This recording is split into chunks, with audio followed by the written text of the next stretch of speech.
Hello friends, आज के इस वीडियो में हम बात करेंगे प्लाज्मा थेरेपी के बारे में। इससे रिलेटेड जो इम्पोर्टेंट क्वेश्चन आंसर हैं।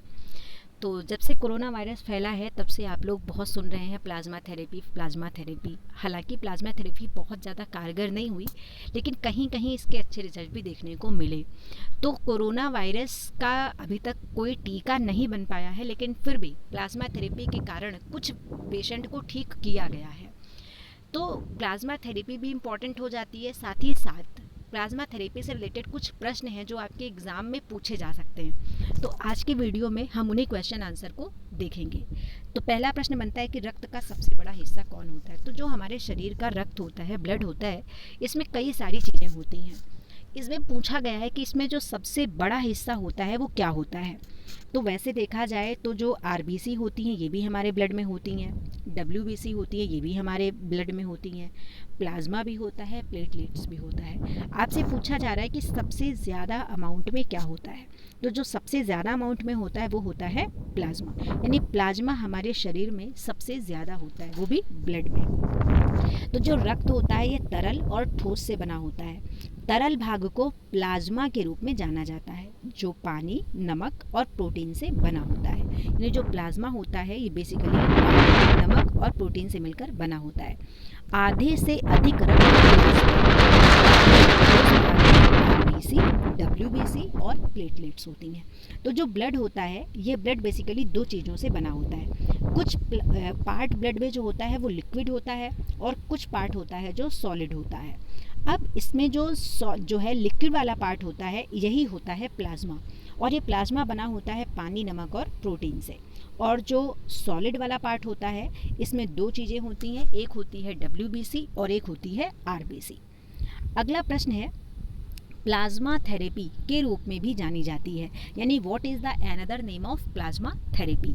तो चार ऑप्शन है आपके पास। पहला ऑप्शन है कॉन्व्यूलर plasma therapy, convalescent plasma therapy, कोविस्कुल plasma therapy and functional plasma therapy. तो आपने कई बार सुना होगा इसको। तो इसका जो सही आंसर है वो आंसर है कॉन्वेलसेंट प्लाज्मा थेरेपी। तो जो प्लाज्मा थेरेपी हम लोग कहते हैं ये वास्तव में प्लाज्मा थेरेपी तो एक कॉमन नेम होता है। इसका जो सही नाम होता है वो होता है सीपीटी। सीपीटी का मतलब होता है कॉन्वेलसेंट प्लाज्मा थेरेपी, या कोविड-19 का संभावित इलाज हो सकता है। तो है नहीं, लेकिन संभावना व्यक्त की जा रही है कि हो सकता है। फिर अगला प्रश्न बनता है, निम्नलिखित में से कौन सा कथन प्लाज्मा थेरेपी के बारे में सही है। तो प्लाज्मा थेरेपी में एक स्वस्थ हुए व्यक्ति के रक्त का उपयोग अन्य बीमार लोगों के इलाज के लिए किया जाता है, क्योंकि ये एंटीबॉडी में समृद्ध होता है। तो ये पॉइंट बिल्कुल सही है।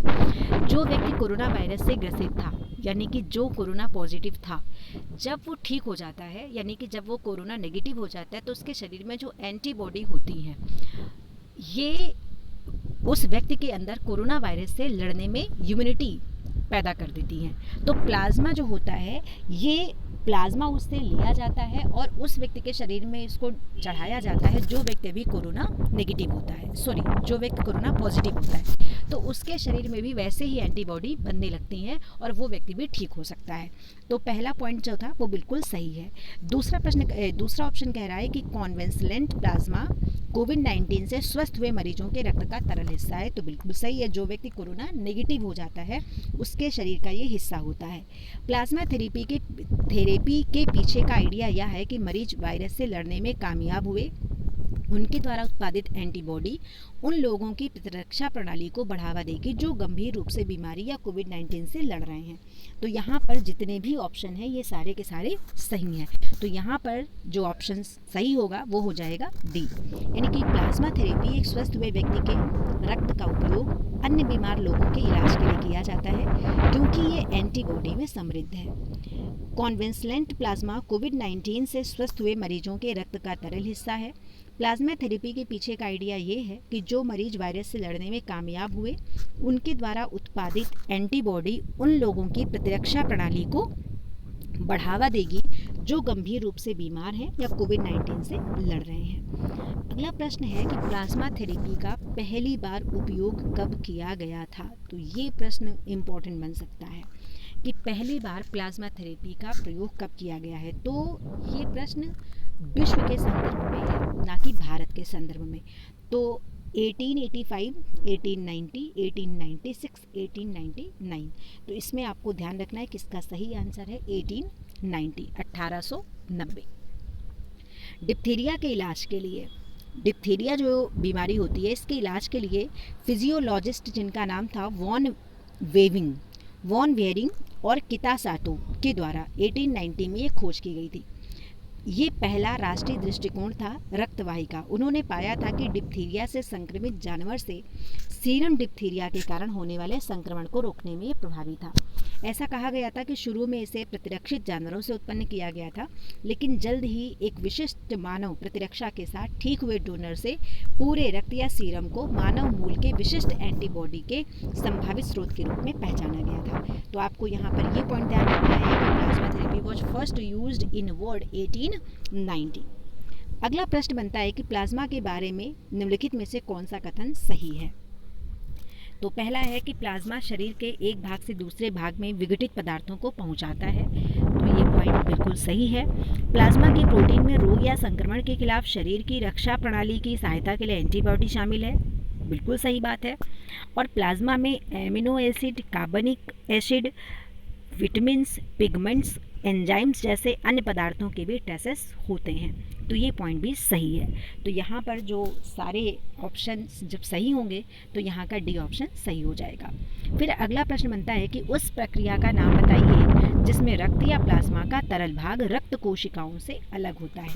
तो वो प्रक्रिया क्या है, यानी कि वो फंक्शन क्या है, वो प्रोसेस क्या है जिसके द्वारा रक्त या प्लाज्मा का तरल भाग रक्त कोशिकाओं से अलग हो जाता है।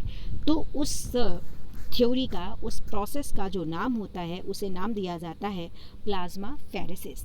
यानी कि प्लाज्मा फेरेसिस एक प्रोसेस होता है जिसके द्वारा रक्त से प्लाज्मा अलग किया जाता है। तो ये प्रक्रिया जिसमें रक्त या प्लाज्मा के तरल भाग को रक्त कोशिकाओं से अलग किया जाता है प्लाज्मा फेरेसिस के रूप में जाना जाता है। शेष भाग रक्त कोशिकाओं और अन्य रक्त घटकों को सेलाइन सॉल्यूशन के साथ एक व्यक्ति के शरीर में वापस भेज दिया जाता है। नेक्स्ट क्वेश्चन बनता है कि प्लाज्मा का उपयोग अन्य श्वसन संक्रमण के कई प्रकोपों में किया गया है, उन प्रकोप का नाम बताइए। यानी कि प्लाज्मा थेरेपी केवल कोविड-19 नहीं, इसके अलावा भी कुछ श्वसन रिलेटेड प्रॉब्लम्स थी, श्वसन से संबंधित कुछ बीमारियां थी जिसमें इसका प्रयोग किया गया है। तो आपसे पूछा जा रहा है कि वो कौन सी बीमारियां हैं जिसमें इसका प्रयोग किया गया था। तो SARS-CoV-1, H1N1, MERS, MERS-CoV, उपर्युक्त सभी। तो जितनी भी ये बीमारियां हैं, चाहे वो SARS-CoV-1 हो, चाहे H1N1 हो, चाहे MERS-CoV हो, इन सब में प्लाज्मा थेरेपी का प्रयोग किया गया था। तो फूड एंड ड्रग्स एडमिनिस्ट्रेशन के अनुसार SARS-CoV-1, H1N1 influenza virus, MERS-CoV सहित अन्य श्वसन संक्रमण में कॉन्वेलेसेंट प्लाज्मा का उपयोग किया गया है।